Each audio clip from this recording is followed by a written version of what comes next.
இருந்துட்டார், அவரே மோட்சம் கொடுத்துட்டார். அப்ப பெருமானே உபாயமாக மோட்சம் கொடுத்து விடுதல், வேற எதுவும் குறுக்க வராது. நேர போய் முதலாளியே பார்த்தேன், எனக்கு ஏதோ ஒரு காரியம் ஆகணும்னு ஒரே கழுத்து போட்டார், முடிஞ்சு போச்சு. இல்லைன்னா கிளர்க்கை பார்த்து, சூப்பர்வைசரை பார்த்து, ஆஃபீஸரை பார்த்து, ஏஜிஎம்மை பார்த்து, ஜிஎம்மை பார்த்து, அப்புறம் டைரக்டரை பார்த்து, எம்டியை பார்க்கணும்னா போரும் போரும் ஆயிடும் இல்லையோ. நேர போய் நின்னே, அவரே தான் வழின்னு சொன்னேன், கழுத்து போட்டார், முடிஞ்சு போச்சு. இதுக்கு சுதந்திர பிரபத்தின்னு பேர். அப்ப சரணாகதி என்றால் பெருமானே உபாயம் என்று அவனை வேண்டி நிற்றல், நீயே வழியாக இருக்க வேண்டும். அப்ப உபாயம் பகவான், நேர மோட்சத்தை கொடுத்துட்டு போறார். இது ஒரு விதமான பிரபத்தி. இன்னொரு விதமான பிரபத்தி இருக்கு. இது நேரே மோட்சத்தை பெற்றுக் கொடுப்பதற்கு பெருமானை பற்றும் வழி அல்ல, மோட்சத்தை வேற ஏதோ ஒன்று மூலமா தான் பெற போறோம். அப்ப இந்த சரணாகதி எதற்காக கொஞ்சம் விளக்குறேன். பக்தி மூலமாகவும் பகவானை அடையலாம். பக்திங்கிறது பக்தி யோகம். கீதையில இவ்வளவு காலம் நாம பார்த்துன்னு வந்தது கர்மயோகம், ஞான யோகம். கர்ம ஞான யோகத்தால பெறப்படுகிற பக்தி யோகம், இந்த மூணையும் பார்த்துட்டோம். பக்தி யோகத்தாலே பகவான் அடையப்படுகிறான். அப்ப பெருமானை அடைவதற்கு பக்தி வழி கீதையில இவ்வளவு நேரம் பார்த்தது. இப்ப கொஞ்ச நாள் முன்னாடி ஒரு வழி சொன்னேனே, பெருமானை அடைவதற்கு பெருமானே வழி. பக்தியா பரமயாவாபி பிரபத்தியாவா மகாமதே என்று புராண வாக்கியம். பக்தியாலோ அல்லது பிரபத்தியாலோ மோட்சத்தை பெறலாம். அப்ப மோட்சத்தை பெறுவதற்கு பக்தி ஒரு வழி, மோட்சத்தை பெறுவதற்கு பகவானே ஒரு வழி. அவர் மூலமே மோட்சம் பெறலாம், அல்லது பக்தி மூலமாக மோட்சம் பெறலாம். அவர் மூலமே பெற்றுனுட்டோம், அதுக்கு சுதந்திர பிரபத்தின்னு பேர். வேற எதையும் கேட்டுக்க வேண்டியதில்லை. ஆனா பக்தி மூலமாக பெறுகிறோம்னால் அப்ப உபாயாந்தரத்தை பத்துறோம். பெருமானத் தவிர மத்தொன்று உபாயமாறு சொல்லியோ, அவரை தவிர மோட்சத்தை பெற்றுக் கொடுக்கறதுக்கு இன்னொன்னு வழியாறு சொல்லியோ. சரி, அப்ப பக்தியின் மூலம் மோட்சத்துக்கு போலாம். பக்தி பண்ணணும்னால் கர்ம ஞான யோகங்கள் இருக்கணும். அதை பண்ணிருந்தா தான் பக்தி யோகமே வரும். அப்ப நீங்க யோசிச்சு பார்க்கணும், நம்மால் அது நடக்கிற செயலா? கர்ம ஞான யோகிகளா நாம இருக்கமா? அப்ப பக்தி யோகம் வரவே போறது இல்லை. சுவாமி, நாங்கள்லாம் பக்தர்களாச்சே, நாங்கள்லாம் பக்தி யோகத்துல தானே இருக்கோம்னு சொன்னால், நாம இப்ப பண்ணிட்டு இருக்கிற பக்தி கண்ணன் கீதையில சொல்லியிருக்கிற பக்தியே இல்லை.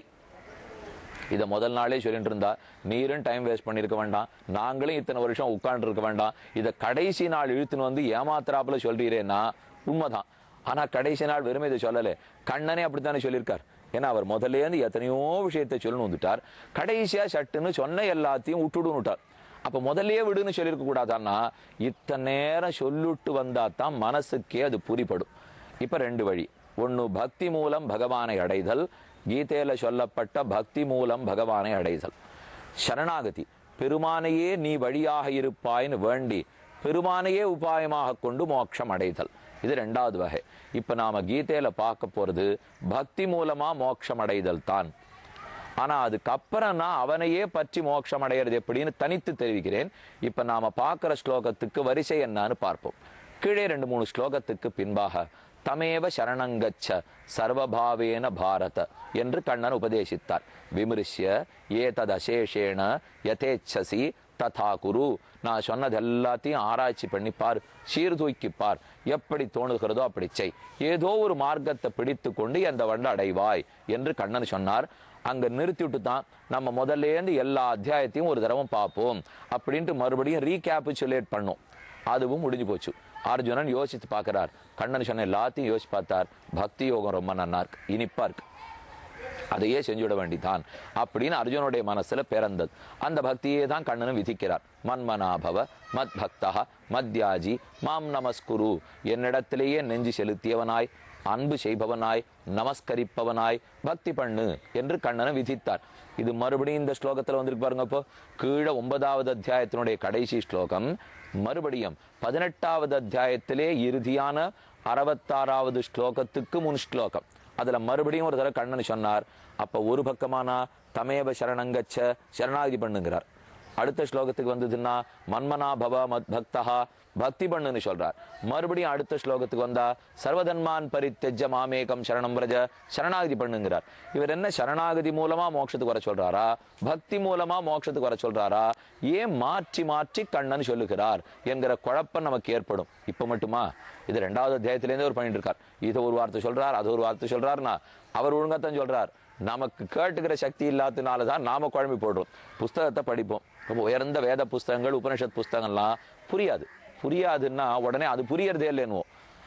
அது தானா புரியுமா? நாம முயற்சி எடுத்தா தான் அது புரியும். இப்ப கெமிஸ்ட்ரியினுடைய PhD புஸ்தகத்தை நீங்க எடுத்து வச்சு படிச்சு பாருங்க. ஆர்கானிக் கெமிஸ்ட்ரி, இன்ஆர்கானிக் கெமிஸ்ட்ரி உங்களுக்கு புரிய போறதா, எனக்கு புரிய போறதா? அது படிச்சவாளுக்கு தான் புரியும். எதுவா இருந்தாலும் அதுக்கு கவனம் செலுத்தினால் தான் புரியும். கண்ணன் மாற்றி மாற்றி சொல்றாரே, முதல்ல தமேவ சரணங்கச்சான்னு சரணாதி பண்ண சொன்னார். அடுத்து மன்மனாபவ மத் பக்தா பக்தி பண்ண சொன்னார். மறுபடியும் சர்வதர்மான் பரித்தெஜ்ஜ மாமேகம் சரணம் பிரஜ, என்னை சரணமாக பற்றுன்னு சொல்றார். ஏன் மாற்றி மாற்றி வருகிறது? இப்பதான் நீங்க கவனமா கேட்கணும். தமேவ சரணங்கச்ச சர்வபாவேன பாரத, பகவானையே எல்லா படிகளாலும் சரணமாக பற்றுவாய் என்று கண்ணன் சொன்னார். சொல்லிட்டு அர்ஜுனனுடைய முகத்தை பார்க்கிறார். ஒரு பாஸ் விட்டார். பாஸ்னா ஒரு நிமிஷம் அவகாசம் கொடுப்பாளோ இல்லையோ, உடனே கண்ணனே உன் திருவடிகள் சரணம் அப்படின்னு அர்ஜுனன் பற்றுகிறானான்னு பார்த்தார். ஆனா அர்ஜுனன் முகத்துல ரொம்ப சலனமோ ஆர்வத்தையோ காணும். He was not eager. உடனே சரணம்னு சொல்றதுக்கு ஈகரா இல்லை. ஏன் சுவாமி இவ்வளவு தூரம் நேர கேட்டுண்டாரே, சரணம்னு சொல்ல மாட்டாரான்னா, சரணாகதி மார்க்கம்ங்கிறது நிவிருத்தி மார்க்கம், பக்தி மார்க்கம்ங்கிறது பிரவிற்த்தி மார்க்கம். ரெண்டுத்துக்கு வித்தியாசம் இருக்கு. பிரவிற்த்தி மார்க்கம்னால் நிறைய செய்தல், செயல்பாடுகளில் ஈடுபடுதல், ஈடுபட்டு அடைதல். இது பக்தி மார்க்கம். நாம பிரயத்தனத்தாலே நம் முயற்சியால தான் அடையணும். இது பக்தி மார்க்கம். ஆனா சரணாகதி மார்க்கம்ங்கிறது எந்த முயற்சியும் என்னதல்லன்னு விலகி விடுதல். முயற்சி என்னதல்ல, பொறுப்பு உன்னது என்று பெருமானிடத்திலேயே சமர்ப்பித்து விடுதல். ஆக சரணாகதி மார்க்கம் நிவிருத்தி மார்க்கம். நான் எதுவும் என் நன்மைக்கு செஞ்சுக்க மாட்டேன், நீ தான் செய்யணும். பெருமாள் கேட்பார், நான் எதுக்கு சுவாமி செய்யணும்?